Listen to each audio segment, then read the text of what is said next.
Hello, I am Jim Varecki, Executive Director of Atlanta Master Chorale. And on behalf of the chorale, I welcome you to our Spirited Conversations Behind the Scores program. Today, we continue our conversations with wonderful musicians from around the area, and we continue our organizational mission to enrich the lives of our community. We're so grateful to so many of you for all that you contribute and all your support for Atlanta Master Chorale, whole family. And I'm anxious for the conversation to unfold. We hear him all the time, but we never get to really hear him. So today's that great opportunity to open our program and introduce our special guest. It's my pleasure now to introduce Atlanta Master Chorale's Artistic Director, Eric Nelson. Thank you, Jim, and hello, everyone. The relationship between conductor and collaborative artist, accompanist, in our case, both a pianist and organist, is one of the most important relationships in the choral music making process. Ultimately, I suppose it's the relationship between the conductor and the accompanist and the choir. And we are going to be talking about that today in this webinar. I am extraordinarily fortunate to be working with one of the finest that there is, and that is Jonathan Easter, and he's here with us today. Jonathan, hello. Hello, everyone. I hope you're surviving the pandemic fairly well. I see it has made your beard grow thicker. Yes, yeah, it's maybe grow thicker in a few ways, but yeah, the beard is one of the ones that I'm happier about. So a lot of the folks that are on this call today know you well, either personally or having been to our concerts or having enjoyed your playing in the videos with Atlanta Master Chorale. But very few, maybe, or not all, certainly, know your story. So, of course, in addition to your playing for Master Chorale, you also play with me at the university, accompanying concert choir, and you are the organist and choir director at St. Mark's Methodist Church. And so let's start with what is the journey that brought you to this point in your career? How did you get here? Sure. I am one of the few people that can actually call it Metro Atlanta home. I grew up in Roswell, just north of here. And I think my musical journey started out like a lot of people. Around the age of 5, I started piano lessons and started singing in preschool and elementary school choir. And the older I got, the more apparent it was that there was a gift there and that I also loved what I was doing with the music. So that was really how I got started with the piano. And then somewhere in middle school, I got over it and sort of quit piano lessons for a while. And somewhere in that time was at church in our music room, getting ready for a youth choir rehearsal, and was just playing around on the piano. And the music director came by, who was also the organist, and said, we should have an organ lesson sometime.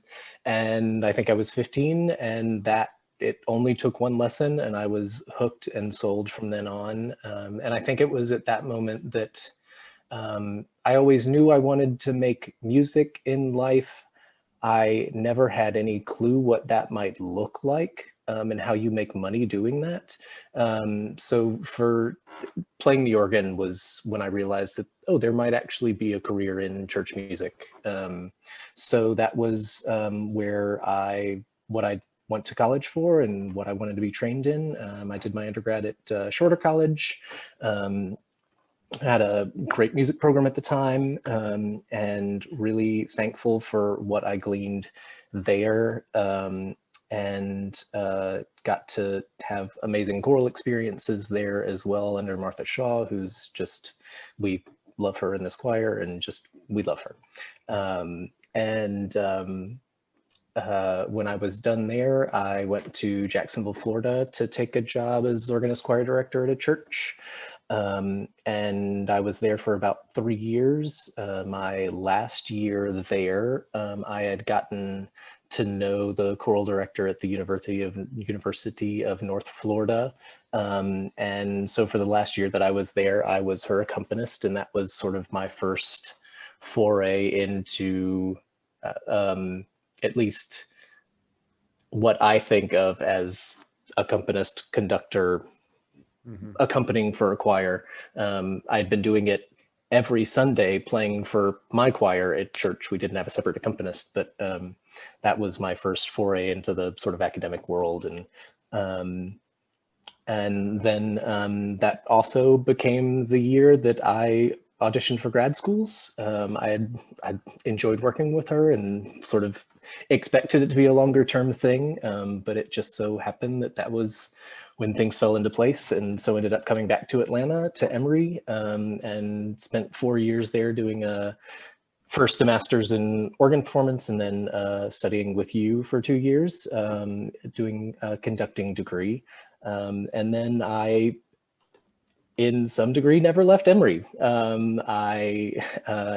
Debbie Thorson Slover retired during that period, and I was there to step into the huge shoes that she had left to fill. And that's where you and I got here, I think. Thank you.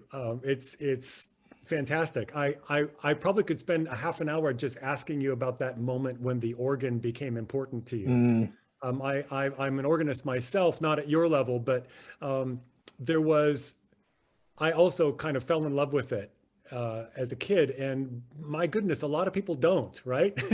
Yeah, right? I'm curious, maybe we can talk about it just for a sliver of time. What do you think it was about this ancient and colossal machine that got your imagination running, and other people find it to be kind of unyielding and clunky and boring, or whatever language they would put on it? Yeah, I think for me, I as a 15-year-old, I think the main thing was just the power in it. But there's also there's so much variety in color, which I don't find. I know that there are pianists that can get a very wide range of color out of the instrument, but I am limited in that. And so you've got an orchestra at your fingertips, and the amount of color and variety in which you can make sound was also very appealing to me. I think also for me, it was a point at which I started to realize how much I enjoy supporting. And the organ is a very supportive instrument. Its main use is to support and encourage hymn singing.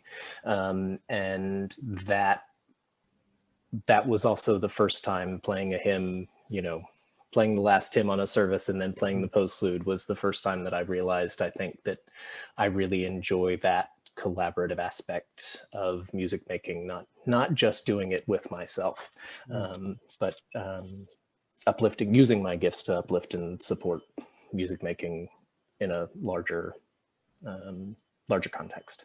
Nice. We have an agreement.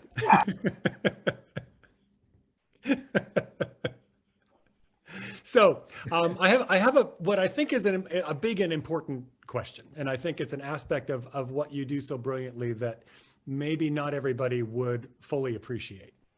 And that is, if Atlanta Master Chorale is about to start, we finished a concert and we're about to start the next one.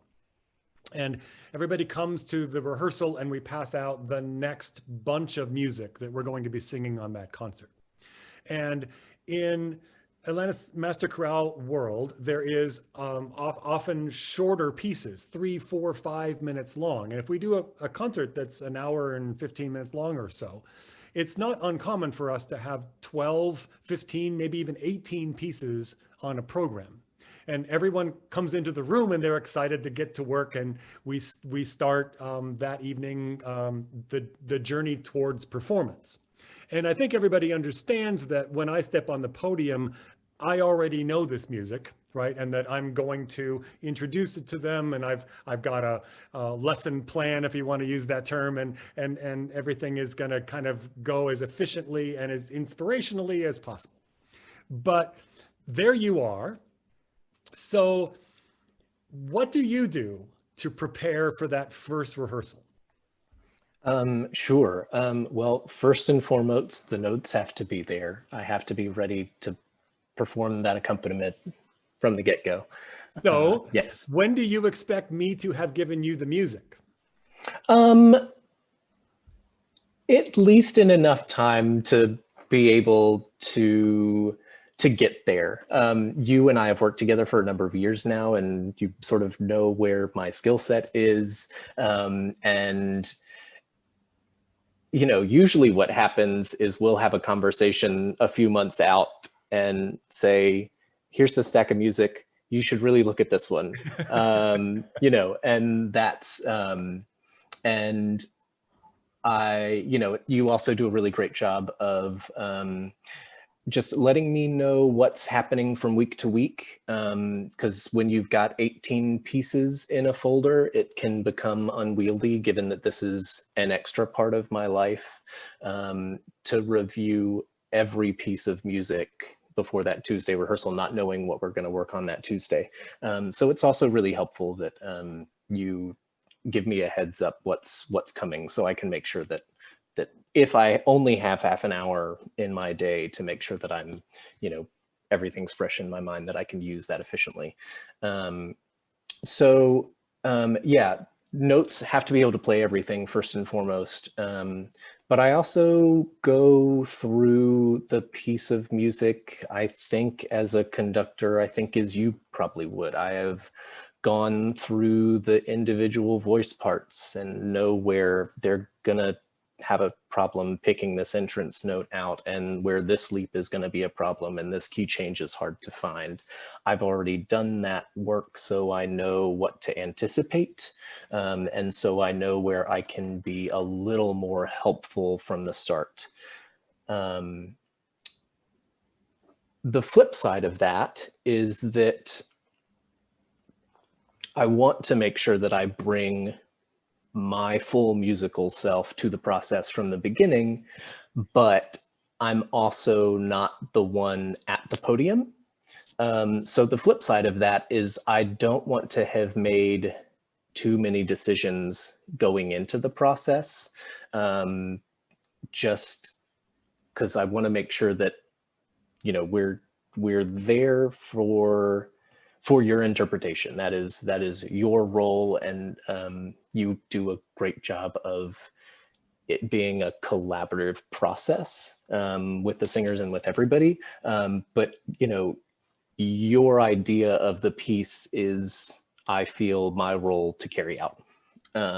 So I make note of the places where I'm not sure how big this retard is going to get. It may be a moment, it may be just a little quick slowdown, and then we're right back into it. And I need to make sure that I'm aware of those spaces so I can keep an eye out, and make sure that we're not on two different pages competing, because then I become not helpful in my role.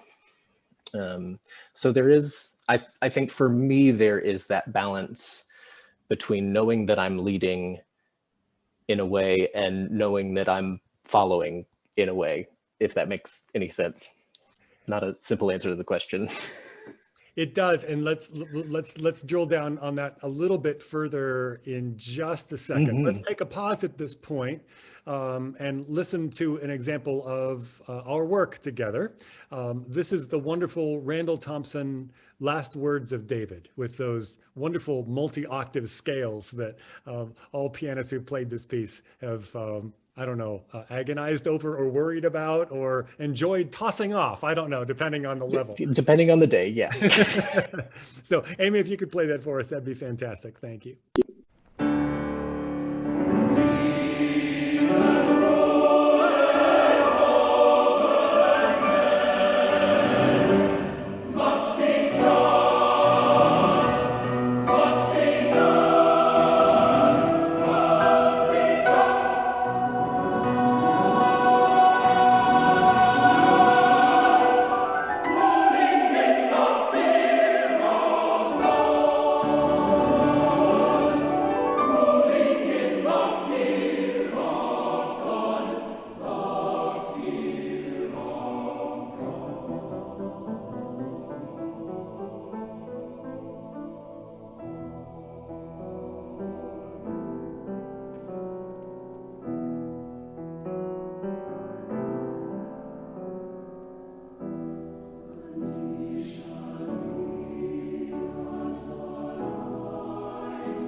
Beautifully played, John.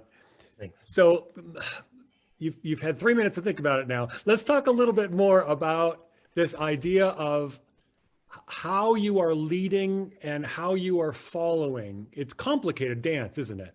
But incredibly important.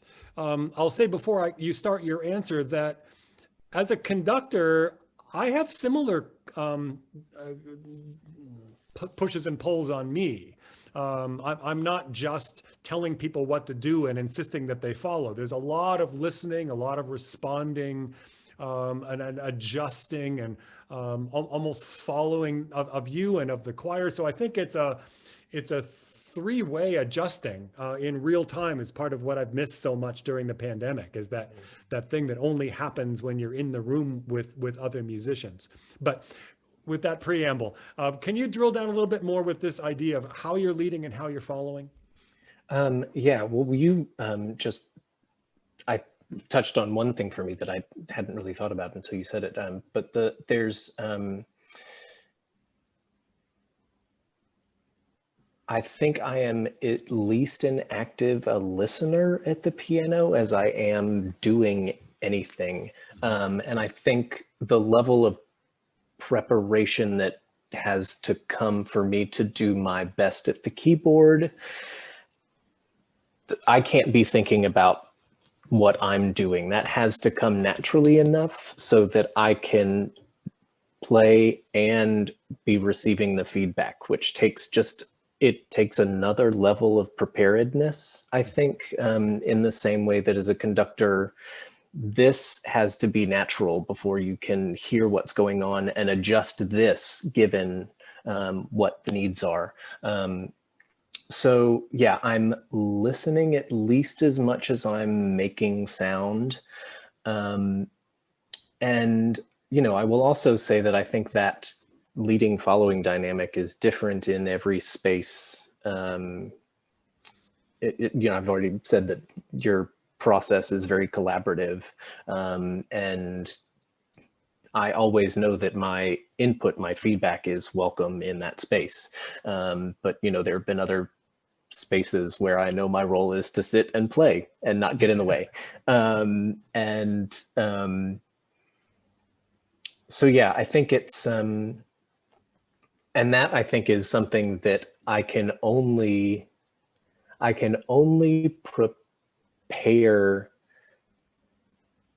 to be in the moment and to be in that space, because I know you've had this many times as a conductor. There are spots when I've gone into a rehearsal to rehearse something thinking that this section is going to be a real problem, and put time into preparing how we're going to fix that, and then they just run right through it and it's fine. And so I do sort of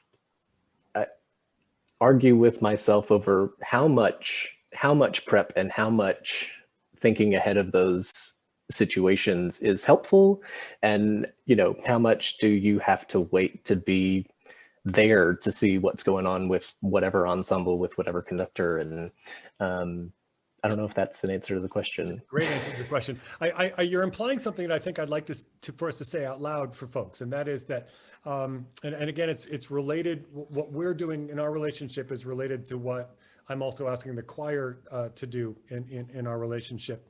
One of the words that I don't like very much, but it is a perfectly legitimate word that's often used in the choral profession, is the word blend.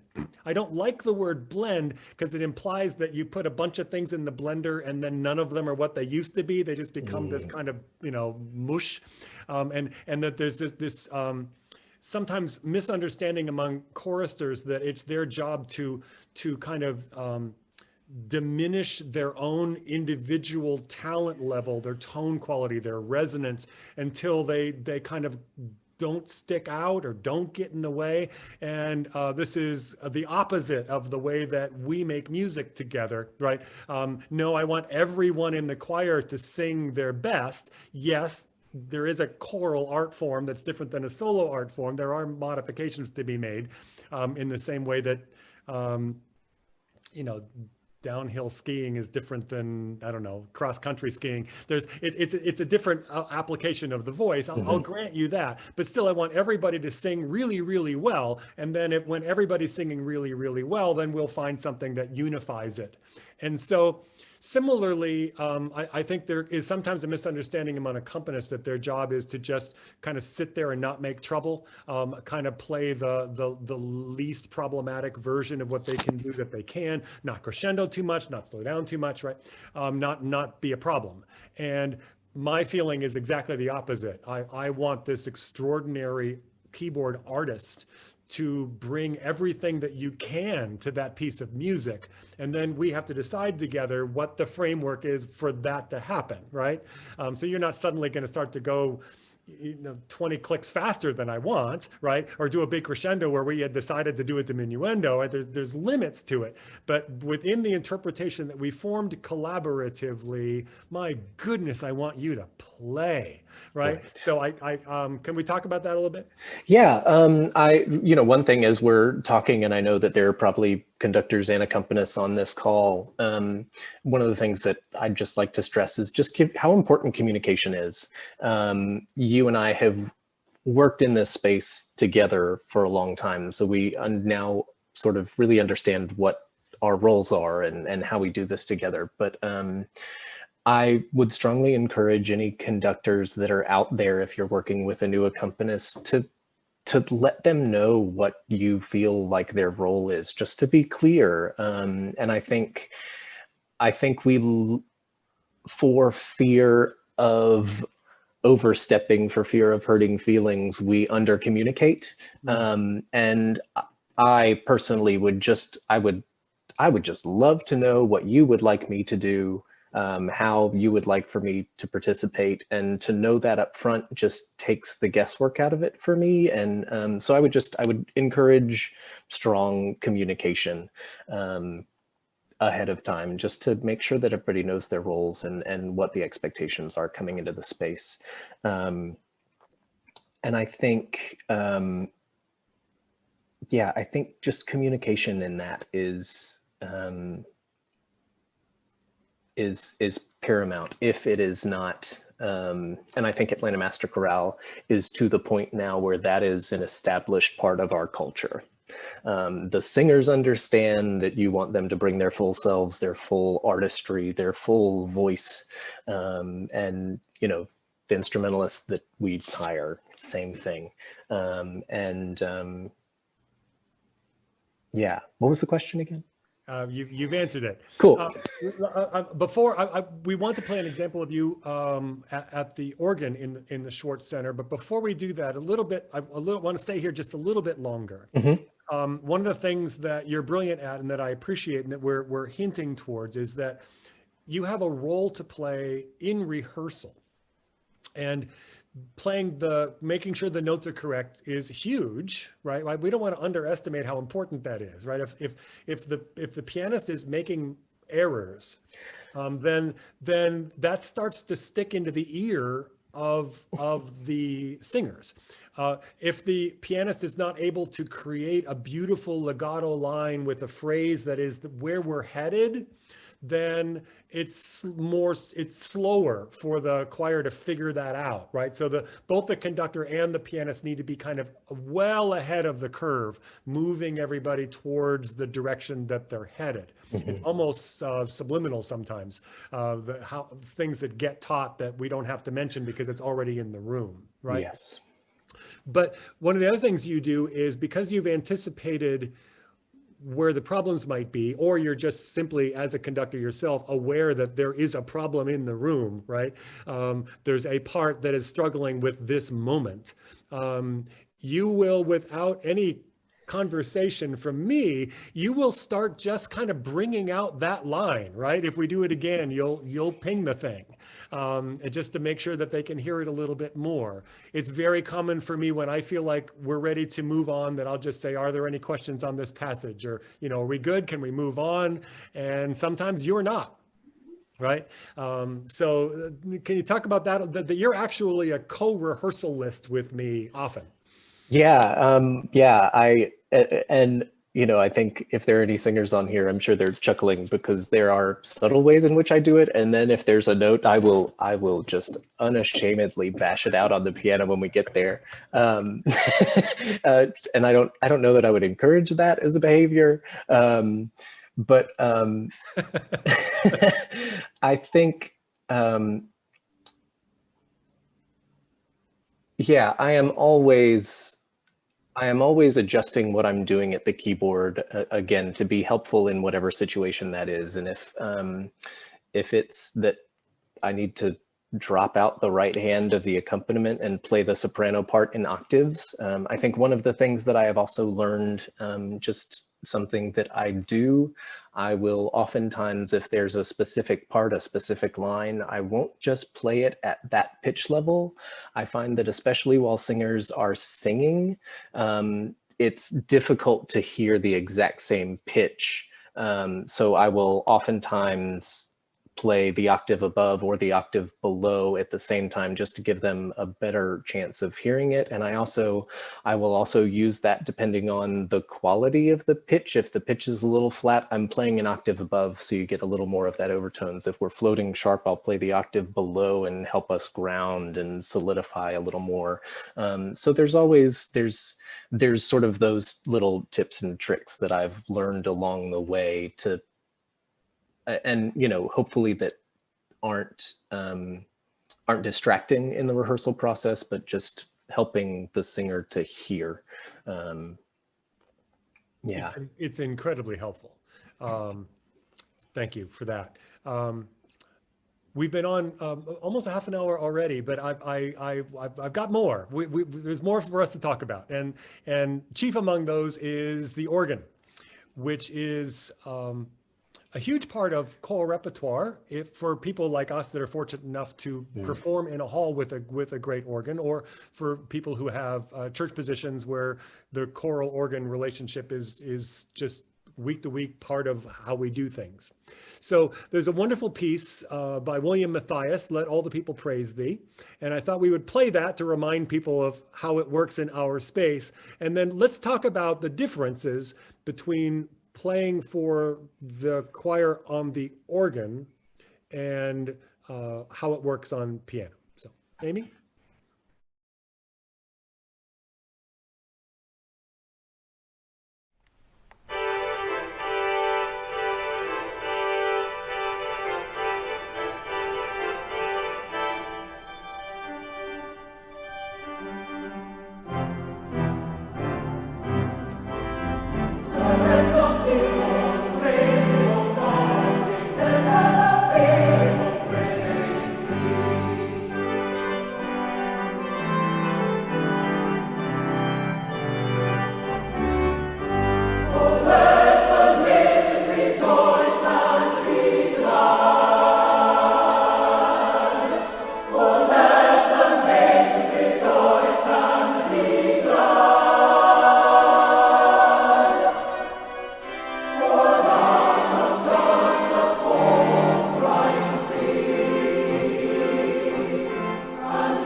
That's great, John. I will say clearly that you have a gift that is unusual. There's a lot of people who are able to play the organ, but very few people who can make the organ breathe and dance and sing. And you have that. It's always thrilling and so enjoyable to hear you play. It's such a huge beast. And it's just fabulous how you've make it, when you play the organ it seems like the organ is working with you. It's the instrument that you are playing, kind of not a mechanical contraption that you kind of bend to your will and forced to kind of play notes. Thanks. Thank you. Yeah. So specifically, you have your back to me, right? Looking at the pipes. And you're at a distance up behind the balcony. And the choir is singing the opposite direction. What do you do? How do you do this? People want to know.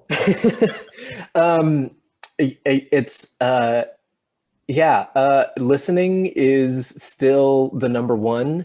But in that space, there is a slight delay when it gets to me. I don't think it's as great as everybody kind of expects that it would be, but I do have to be mindful of the fact that I am coming ahead of what I'm supposed to be hearing, just the slightest bit. We do have a camera and a video camera and a monitor right there, which is helpful, but I think all of it's also how you and I have learned to work together. There are pieces where I know the tempo that you're going for, and I go and you lead within that scaffolding and that tempo. And, there are also, of course, those spots where I need to be checking because I know something's coming up. But yeah, it is, aside from those things, it's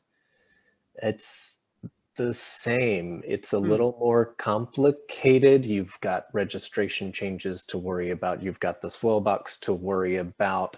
But again, all of those technical things, the choir can't know we're worried about. You can't worry about. That's my job, to make sure that doesn't have an effect on the music making, because the music doesn't care about this registration change being hard. Right. Music just cares that the music is done. Yeah. Well said. I have more questions, but I see the clock is still ticking, and we promised that I would yield and let anybody who is on this call that might have some questions to ask along the way.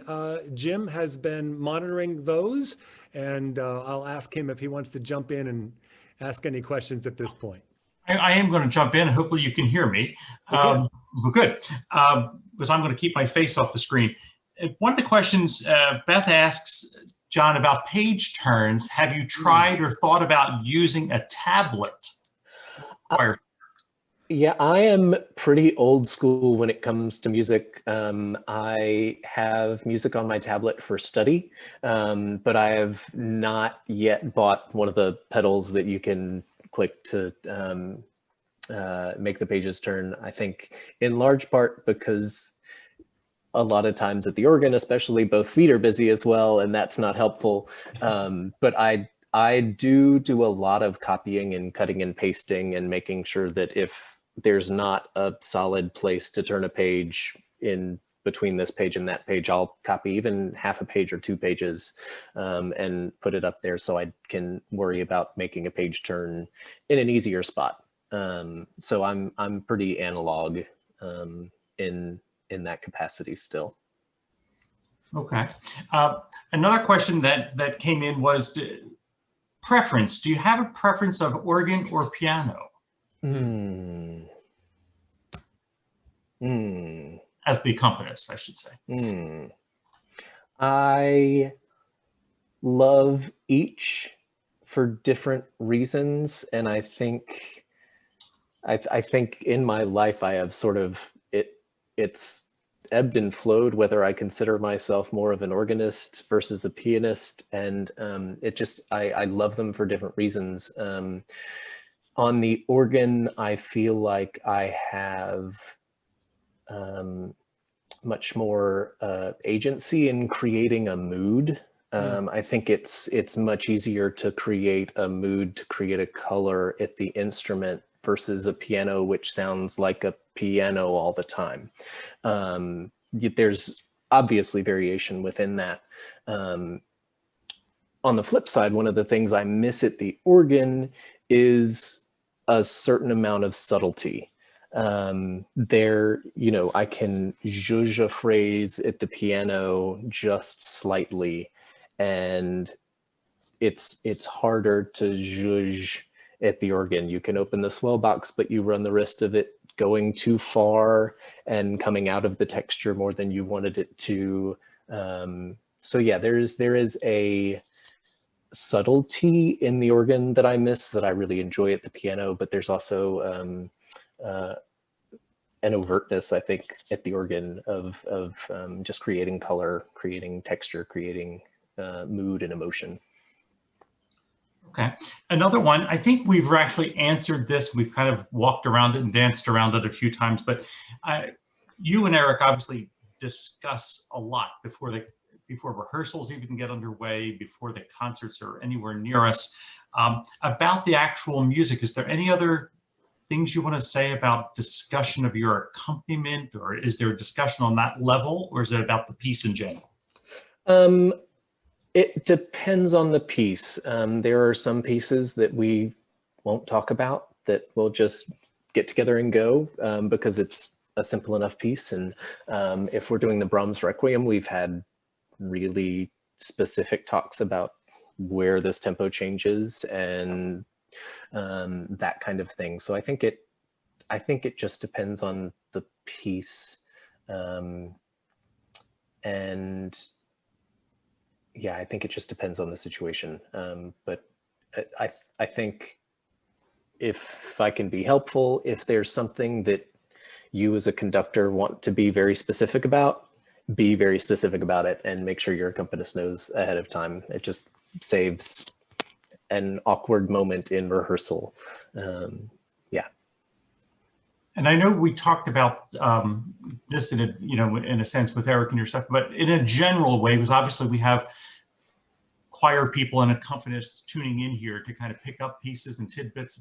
How much time do you feel is reasonable to get the music in advance of first rehearsal? From our friend Emily.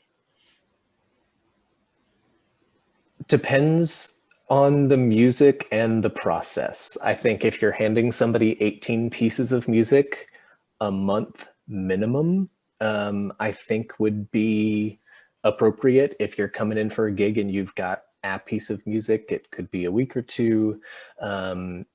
It also depends on the accompanist's process. I know accompanists that like to have all the notes and everything learned a year ahead of time, and then they will leave it and then revisit it, you know, the week before the rehearsal. I tend to be a deadline guy. If it's not urgent, it's not in my field of just mental space. But yeah, I think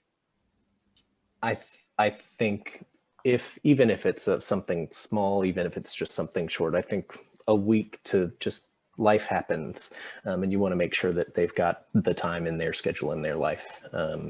Yeah. Jim, John implied this earlier, but I'll remind at this point. John's also a fabulous reader. So there's lots of pieces that within reason, he can just open it up and play the thing. And I know that. And so there's some things that we just don't worry about. And then as he said earlier, there's some pieces that I don't care how gifted you are as a concert organist, how brilliantly you play. This piece is just hard. It's always gonna be hard. And so some of those things I will give them a heads up for much further in advance. Just, you know, this is coming and here it is. And then I don't worry about it anymore because I know he's got it and it'll be ready when it's time to be ready. Okay, and we have wonderful questions that keep coming in. Gray asks, for pieces with a final organ accompaniment, most rehearsals are probably done with the piano. So how do you handle the rehearsals, and how difficult is it to transition to the organ? That's a great question. That is a really great question. And, you know, again, it depends on the piece we do. Mac Wilberg's Love Divine, All Loves Excelling every year. That is one of the biggest pains to make work on the piano. There's just too much going on. There are too many inner voices that you need to bring out. And I'm also at the piano usually trying to account for, you know, this bass line that's just a note at the bottom of the staff on a piano is going to have a 16-foot on it. So I will often double down the octave on the piano to add a little more gravitas. I will sometimes revoice the melody in octaves with the, you know, with the harmony just filled in where I can fill it in. We are hopefully doing the Duraflé Requiem in January. And that is another one of those pieces that's just, it doesn't work on the piano. And I'm sure that's where we'll start. And you know, there are also moments that I just have to know that I'm going to feel inadequate when we're usually doing a major work of some sort. The orchestral reduction is oftentimes not made for playing. It is there for reference. And if I see a note, I feel like I have to play it. And so I have to know in those situations that I'm going to feel like I'm not being as helpful as I could be. And it is just, unfortunately, just the beast of trying to make something like the Duraflé work on the piano where it doesn't. And I've just got to pick and choose what comes out. So yeah, it does take, for some pieces, a lot of work. The Matthias, Let the People Praise Thee, O God, you can play on the piano notes as is pretty much just as easily as you can on the organ. So yeah, some pieces take a lot of work, and it's practically a different piece at the organ than it is at the piano.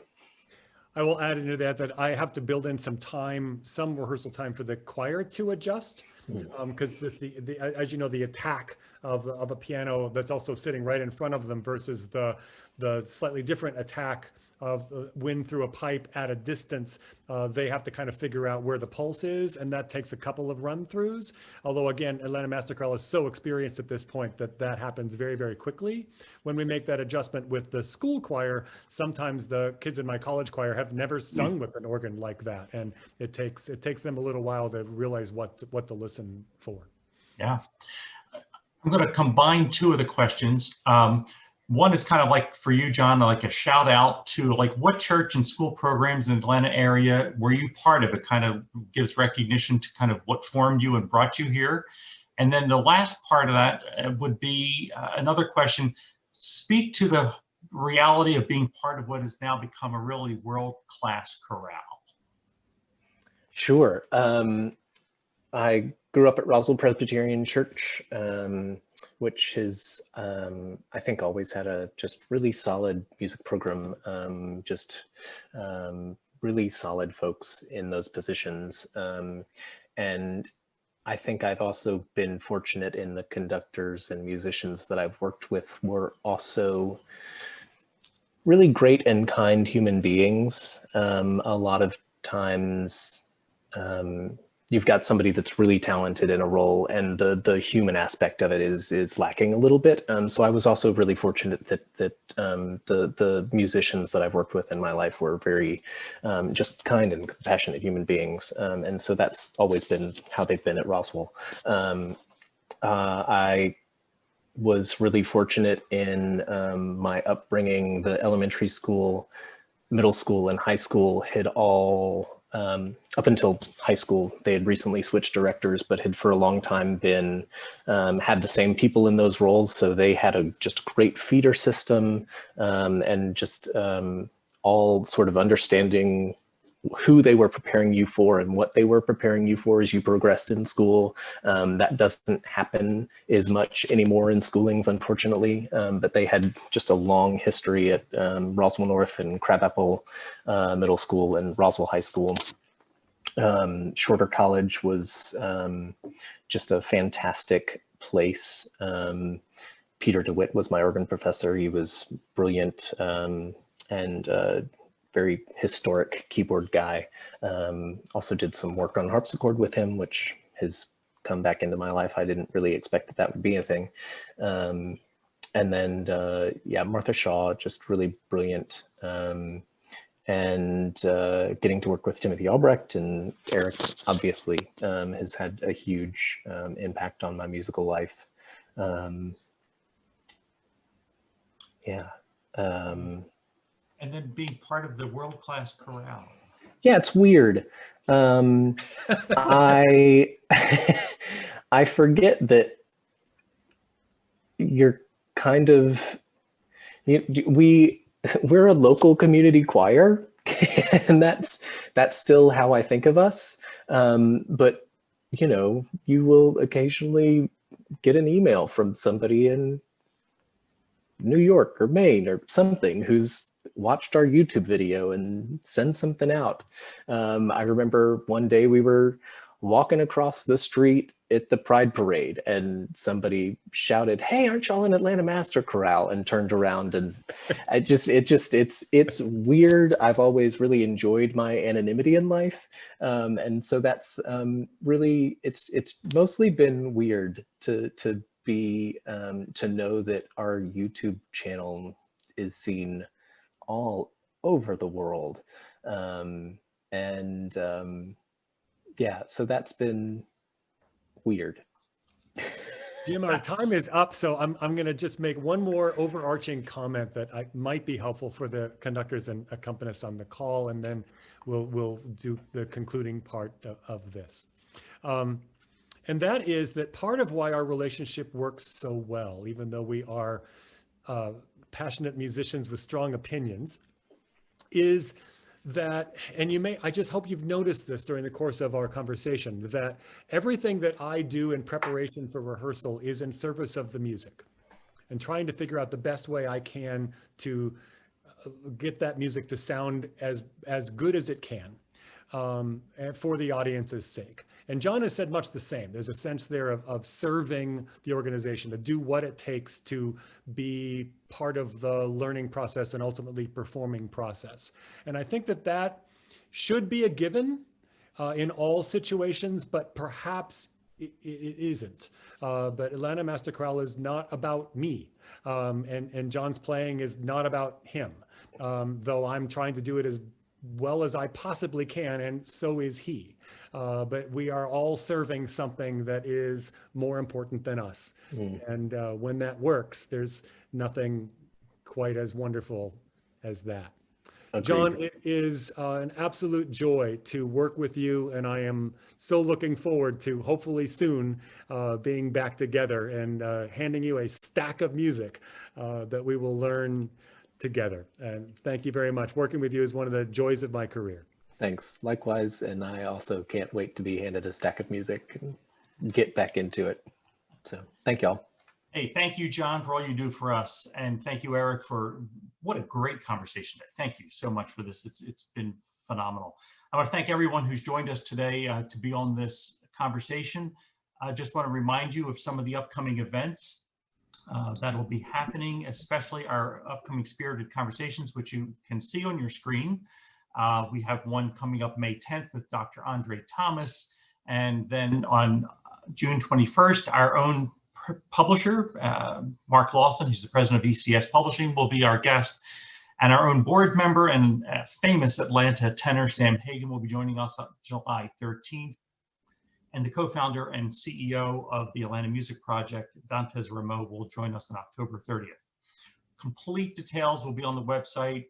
We'll be doing everything on social media and emails. Everything will be coming out ahead of time. Registrations are already open for those, so if you want to, jump on in and register. As I said, it's been so good to have all of you with us. Thank you for joining us, and we look forward to seeing you soon.